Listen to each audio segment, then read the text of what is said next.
Salve, salve, turma. Vambora então, né? Vambora porque, enfim, já é quinta-feira, quase sexta, né? Temos live hoje, 21 horas, tá? Já convoco vocês pra nossa live. Falar de Inter, falar bastante de Bruno Arleu também, né? Bruno Arleu, velho. Que beleza, o juizinho caseiro. Mas, enfim, vamos lá, né? Porque domingo tem clássico Galdério, né? Juventude Inter, o Roger Machado voltando ao Jacone. Certamente vai ser bastante homenageado pela torcida do Juventude, né? Juventude que, por sinal, ainda joga esta noite contra o Corinthians, né, no Jacone, pela Copa do Brasil. Mas, enfim, jogo duro aí na quinta-feira para o Juventude, que recebe o Inter domingo lá no Jacone. Mas a questão é a seguinte, vamos lá. O Inter fechou 2 contratações hoje, tá? O Clayton, que nem o nosso tio Clayton, volante, meia também, né? Clayton Sampaio, zagueiro brasileiro que vem de Portugal, e também o nosso Brian Aguirre, lateral direito, que agora vai disputar a vaga com o Natan, emprestado do Santos, né? O Natan mais ofensivo, o Aguirre mais defensivo, mais para René do que para Bustos, e também faz lateral esquerda. Então, um cara polivalente, o Inter brigou muito pela sua contratação. Não foi muito fácil, porque, enfim, tem toda a questão de taxação dos dólares que entra na Argentina, então ele teve que... O Lanús tentou pegar um pouquinho a mais, não conseguiu. O Inter paga, então, R$1.400.000 pela contratação do Aguirre, fecha até o fim de 2027 com ele, e o Inter tem que pagar alguns gatilhos caso ele cumpra algumas metas. Aí deve ser partidas jogadas, gols marcados, assistências, enfim, aquelas valências todas, né? Então tá fechado o negócio, ele deve chegar domingo a Porto Alegre. O Natan já tá aqui, é só bidar que talvez já enfrente o Juventude, porque o Inter tem botado todo mundo em campo, né? O Tabata bidou, jogou, o Rohel bidou, jogou também. Aliás, sobre o Rohel e mercado, os dois suspensos, né? Graças ao Bruno Arleu de Araújo, né, o árbitro que se esconde atrás do cartão. Um está expulso, o Rohel, e o outro está suspenso pelo terceiro amarelo, que é o Mercado. Então a tendência de zaga é Vitão e Robert Renan para o fim de semana em Caxias. O Robert Renan, que acho que foi papai já, né? Foi liberado da viagem a Minas ontem, porque eu nasci a filhinha, se não me engano. Mas a questão é a seguinte: apesar dos investimentos do Inter, já são, com esses dois de hoje, 17 contratações na temporada, né, seu Oliver? O Inter bate na casa dos 105 milhões em contratações no ano, e mesmo assim ainda fica, léguas atrás de Botafogo, Flamengo, Palmeiras, Cruzeiro, Corinthians, Vasco e do Bahia. Até do Vasco a gente está atrás. Vamos aos números, para vocês verem como a coisa está complicada. Botafogo, 323 milhões de reais investidos, com 18 jogadores. Flamengo, 7 jogadores e 275 milhões de reais. Palmeiras, 8 jogadores e 193 milhões de reais. Cruzeiro, 17 jogadores, 188 milhões de reais. Mesmo número do Inter, né? 17 jogadores, só que o Inter, 105 milhões e o Cruzeiro, 188 milhões investidos. Corinthians, 18 jogadores, 167 milhões investidos. Vasco, 15 jogadores, 131 milhões de reais investidos. E o Bahia, 9 jogadores, 119 milhões de reais investidos. Isso os números até hoje, tá? Nessa quinta-feira, porque a janela fecha na segunda.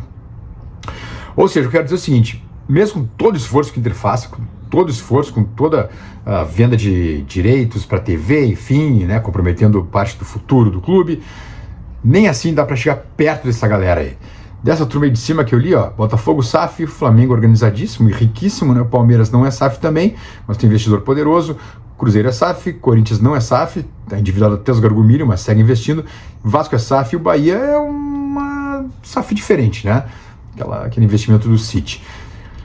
Não estou dizendo que eu quero que intervire SAF, estou mostrando em números que é bem complicado concorrer com essa galera nos próximos anos. Enfim, vamos ver. Com pouca munição, mas avançando sempre nessa questão. Então, Aguirre e Sampaio contratados pelo Inter aí para sequência da temporada, um zagueiro e um lateral direito, mais um lateral direito. Então são um zagueiro, Rohel, outro zagueiro, Sampaio, um atacante, Tabata, talvez venha mais um atacante ainda. O Inter até segunda-feira tenta trazer mais um atacante, né,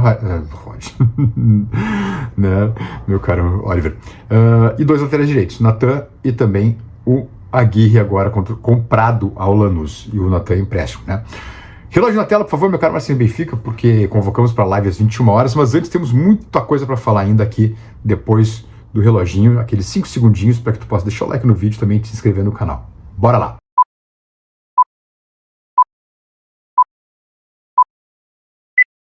Vamos lá então, turma.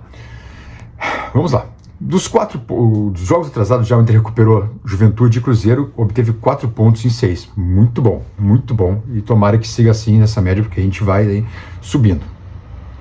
A Abrafute, a Associação dos Árbitros de Futebol, criticou o Roger, que a punição ao Roger por ter chamado de lixo a arbitragem do senhor Bruno Arleu. O Roger não está errado, vamos combinar, né? Não está errado. Ele saiu gritando lixo, lixo, lixo a arbitragem no Mineirão ontem, quando ingressou no vestiário, e eles ficaram brabinhos. Não tem muito mais o que fazer, né? O Thiago Maia vai passar por uma revisão ainda amanhã, né? Ele teve uma queda feia ali com o joelho direito. Tomara não ter sido nada, mas é possível que não jogue domingo lá em Caxias contra o Juventude também, talvez seja outro desfalque. Mas como a gente deve ter o Natan Jabidado, aí o Bruno Gomes ou mesmo o Igor Gomes pode fazer lateral e o Bruno Gomes ir para o meio campo se for o desejo do Roger. Eu espero que seja o Bruno Henrique escolhido. Em todo caso, tem essa outra opção, né? E, mais um ponto importante, vocês estão ligados que o Inter no que vem, os jogos do Inter como mandante vão passar na Record, né? E não mais na Globo.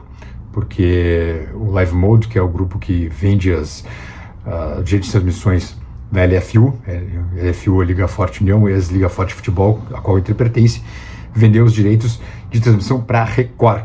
Ou seja, vamos sair da Globo, vamos aparecer na Globo só como quando formos visitantes, e o streaming da Record é um outro streaming que eu sinceramente nunca vi, não conheço, é o Plug Play. E também é mais, né, não é tão propalado como são os streamings da Rede Globo, né? Então tomara que o Inter esteja certo, mas no primeiro momento parece um passo para trás nessa venda de direitos para a Record, porque, enfim, não é Rede Globo, né? E Rede Globo a gente sabe da expertise toda que tem, ainda que muita gente não goste da Globo, é a principal rede brasileira e ela vai passar os jogos da turma da Libra. Grêmio, Flamengo, Palmeiras, São Paulo, né? Aquela outra turma lá que está daquele lado. E o Inter, então, cai com a Record. Acho que é um passo atrás, acho que é um erro, mas, né, como já foi feito tudo meio às pressas, toque de caixa para aprovar logo a LFF na época, né? Então agora que se arque com as consequências. Me preocupa bastante porque talvez seja um novo caso Turner lá na frente, que ainda acabe quebrando a cara. Mas é o que temos para o momento. Inter não passa mais na Globo como mandante, passa só na TV Record com os horários mais bizarros. Quarta-feira às 7h30 da noite, domingo às 18h e sábados às 16 horas. Depois nós vamos reclamar de não ter jogo às 4 da tarde domingo no Beira-Rio. Tá bem, turminha? Espero vocês 21 horas pra gente conversar mais de Inter. Beijos!